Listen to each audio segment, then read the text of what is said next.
Hey guys, welcome to Breaching Clear Deadline. This is another game that was made from the original Breaching Clear, and I wanted to show you this game. I've been playing it for a couple days, and I have bought it for $15 on the PlayStation Store, and it was a lot of fun. Sorry for the burping, I'm eating, but that's the point. There is 3 or 4 things I want to talk about this game today. Actually, one is going to be just 2 issues that I don't like about it. One is not really an issue, it's just something, it's like a bug, I guess.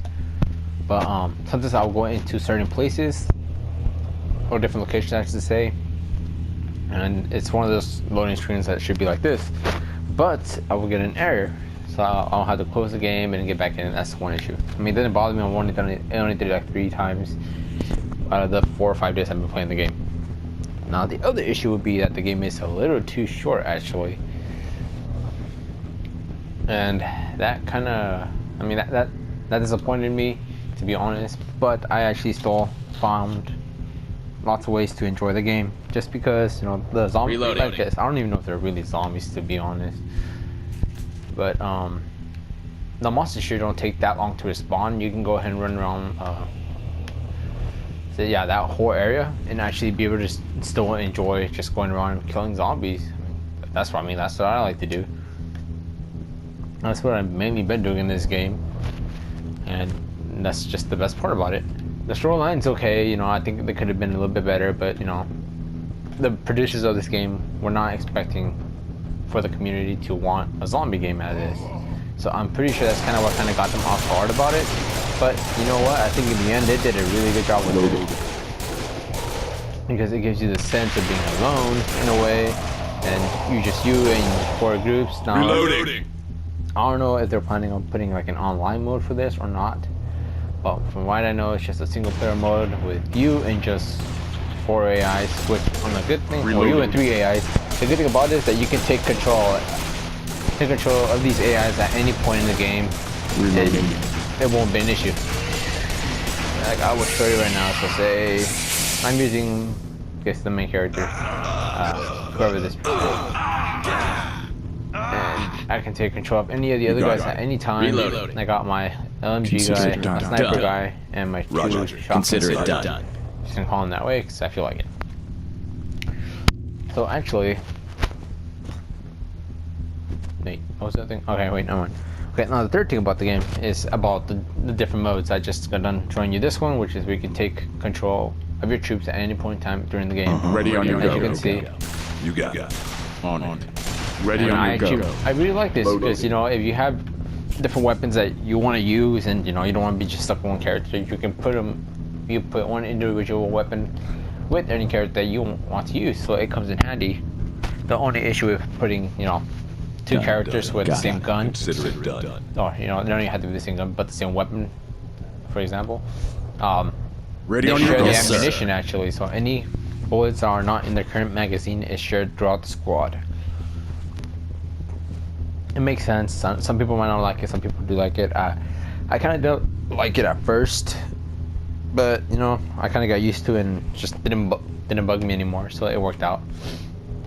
And then the other mode would be, I'm just gonna call it commander mode, is when you push L1, and the people who originally played the first Breach and Clear would know this mode, because it's basically turn-based in the original one, but in this case it's not. But you do still have to fast forward the time in it, so it kind of makes it like a turn-based.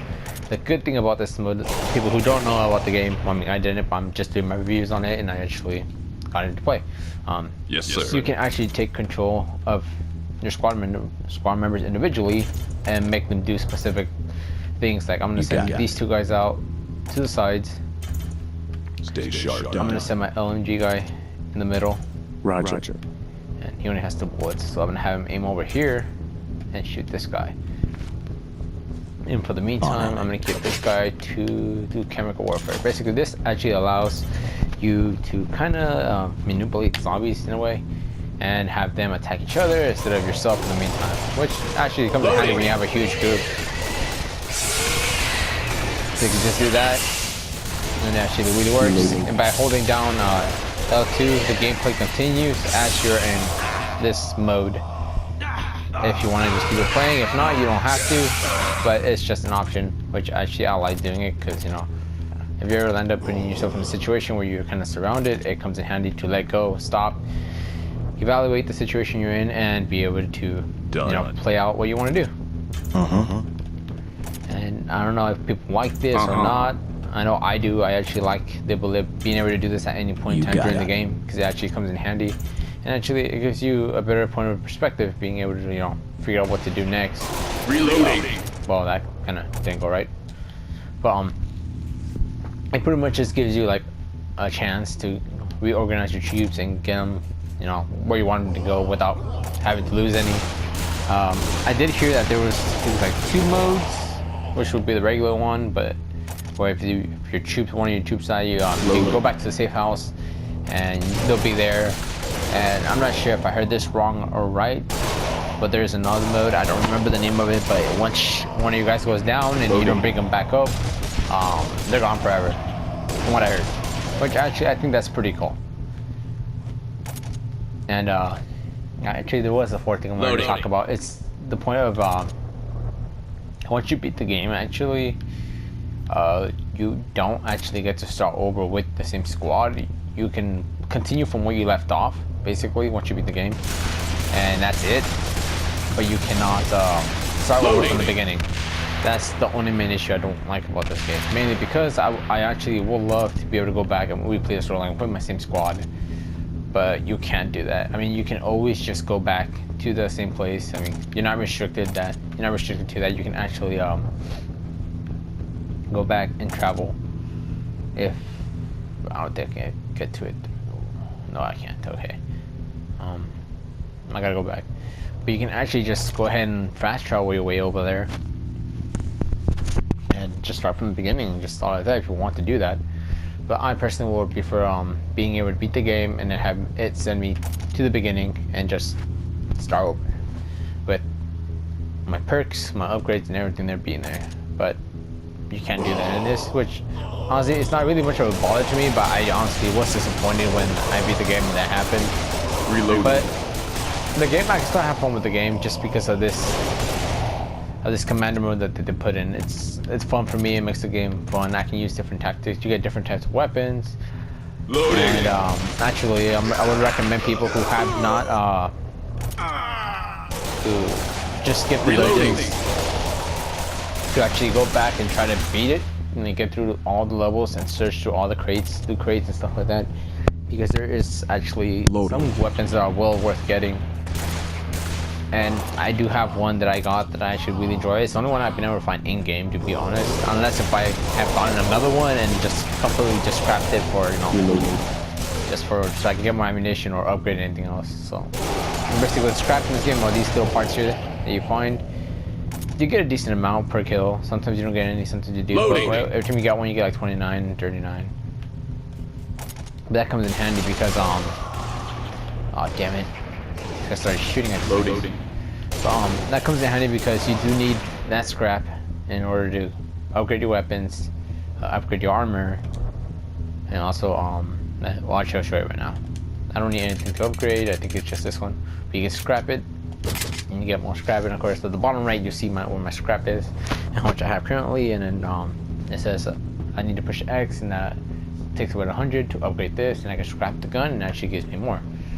If I remember correctly, if you upgrade the gun, you can scrap it for more as well. But yes, you do need scrap in order to upgrade your equipment, or not that, you know, get more ammo, which I actually need to do. Give me a second, I need to actually fill this back up. And it's kind of a pain, to be honest, to have to do this every time, but it's not too bad. It goes by kind of quick sometimes not, depending on how much you use. But yeah, see, you can see what the scrap is for. As you can see, subtract 12 and I get 10 times 10s of this. So it works. And then of course gear, you can upgrade your gear with the same scrap, and you can get rid of some gear and you can scrap it for, you know, scrap. So it works. And actually, like I was saying before, there is a gun that if you guys play this game, it's at the very end, almost then, once you hit the lavatory. Honestly, the lavatory is kind of hard. You only get one safe room and that's it. I kind of struggled with it. But once you get to the end, beat it, search around, and you'll come up on this gun called Bloodthirst.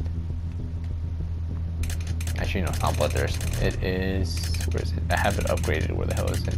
Oh, here we go. And this gun is actually pretty amazing, but you do want to be careful with it because you will hurt yourself if you're too close to the explosive or any of your squad members are. As you can see, you know, I thought it was an assault rifle, so I was like, wow, it's pretty high damage for an assault rifle. So I was like, you know what, I want to give it a try. Yes, sir. So we'll give it a try. So this is what happens. If I can.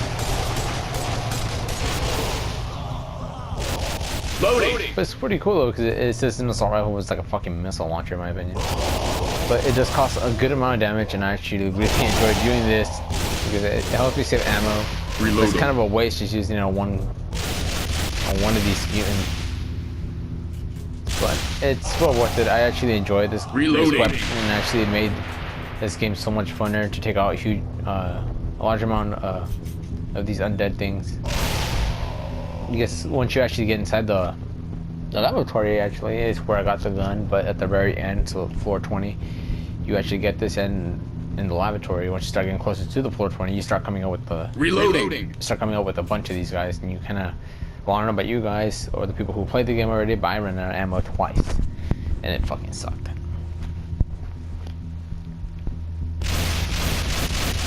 But in the end, this gun is well worth it if you don't want to waste too much ammo. You just want to be able to go around scrapping or I guess, you know, grinding for scrap. This gun is probably the best thing to do with it because you're not spending too much ammo.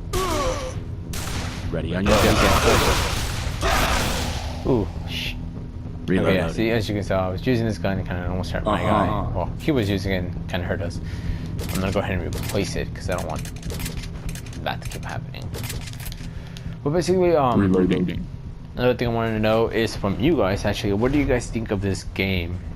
Like, do you guys like it? And to the people who played the original Breach and Clear, the people who wanted the zombie mode on this, was this kind of what you guys were expecting, or were you guys expecting something a little better, or could they have actually done a better job with this? Because in my opinion, personally, they did a good job. From it being the first Breach and Clear I played, I actually like it. I'm actually looking forward to being able to get the first one and being able to play that.